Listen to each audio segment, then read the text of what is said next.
નમસ્કાર મિત્રો, ફિક્સ પગારના કર્મચારીઓ માટે મિત્રો ખૂબ જ સારા સમાચાર આવી રહ્યા છે. મિત્રો ખાસ આજના વિડીયોમાં તમને જણાવશું કે મિત્રો fix pay remove Gujarat supreme court દ્વારા શું ચુકાદો આપવામાં આવ્યો. તો મિત્રો ખાસ સુનાવણીની નવી તારીખ મિત્રો જાહેર કરવામાં આવી છે. જે આ સુનાવણી હવે પછી કઈ તારીખે અથવા તો ક્યાં સુધીમાં ગુજરાત સરકારે જવાબ આપવાનો રહેશે એ બધી જ માહિતી તમને મિત્રો આ વિડીયોમાં મળી રહેશે. તો ખાસ ચેનલ ઉપર નવા હોય તો ચેનલને સબસ્ક્રાઇબ કરી લેજો અને આપણે ટેલિગ્રામ ચેનલ છે જેની લિંક વિડીયોના ડિસ્ક્રિપ્શનમાં આપેલી છે. તો આજે જ જોડાઈ જજો. તો ચાલો મિત્રો વિડીયો શરૂ કરીએ.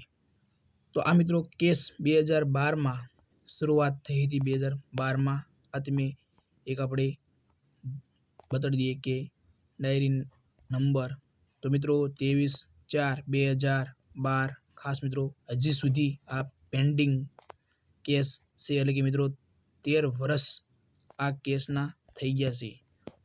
હજી સુધી કોઈ જ જે કર્મચારી સરકારી કર્મચારી ફિક્સ કર્મચારી એમને સંતોષ થાય એવો હજી સુધી જવાબ આવ્યો નથી મિત્રો. તો આગલી જે તારીખ ફાળવવામાં આવી હતી 4/12/2025ના રોજ તો મિત્રો શું જવાબ આપવામાં આવ્યો છે જસ્ટિસ દ્વારા તો એ પણ આપણે જોઈએ. રિમૂવ ફિક્સ પે ગુજરાત મિત્રો આ ગુજરાતમાં ઘણા ખરા સમયથી સરકારી કર્મચારી જે ફિક્સ પેના કર્મચારીઓ છે તે ઘણા ખરા સમયથી પોતાની માંગ રજૂ કરી રહ્યા છે કે રિમૂવ ફિક્સ પે ગુજરાત. મિત્રો ફિક્સ પે એટલે કે 5 વર્ષ માટે તમે ફિક્સ હોય છે જે તમને પગાર મળતો હોય એ 5 વર્ષ સુધી તમને બીજા કોઈ જ ભથ્થા મળતા નથી. તો મિત્રો ફિક્સ પે ના કેસમાં મિત્રો આજની સુનાવણીમાં શું થયું ખાસ મિત્રો સુપ્રીમ કોર્ટ દ્વારા શું જવાબ આપવામાં આવ્યો છે. તો મિત્રો અદાલતની ટિપ્પણી કરવામાં આવી એટલે કે ટિપ્પણી શું હતી મિત્રો તો અદાલતની ટિપ્પણી તો મિત્રો સુપ્રીમ કોર્ટના જસ્ટિસ બેન્ચ જેમાં જસ્ટિસ એસ બોપણા અને અન્યનો સમાવેશ થાય છે એ ગુજરાત સરકારને આખરી નોટિસ જારી કરી છે. મિત્રો એમને આખરી નોટિસ ગુજરાત સરકારને જારી કરી દીધી છે.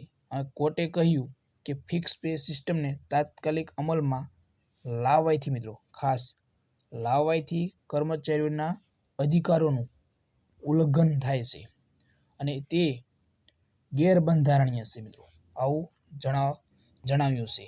હવે મિત્રો આગળનું પગલું શું રહેશે એટલે કે મિત્રો આગળનું પગલું એ છે કે કેસને 15 જાન્યુઆરી 2026 માટે ખાસ મિત્રો કઈ તારીખ 15 જાન્યુઆરી માટે પુનઃનિશ્ચિત કરવામાં આવ્યો છે. એટલે કે મિત્રો 15 તારીખ સુધીમાં તમારે આ 2026 સુધીમાં તમારે જવાબ આપવાનો છે. એટલે કે તે સુધીમાં ગુજરાત સરકારે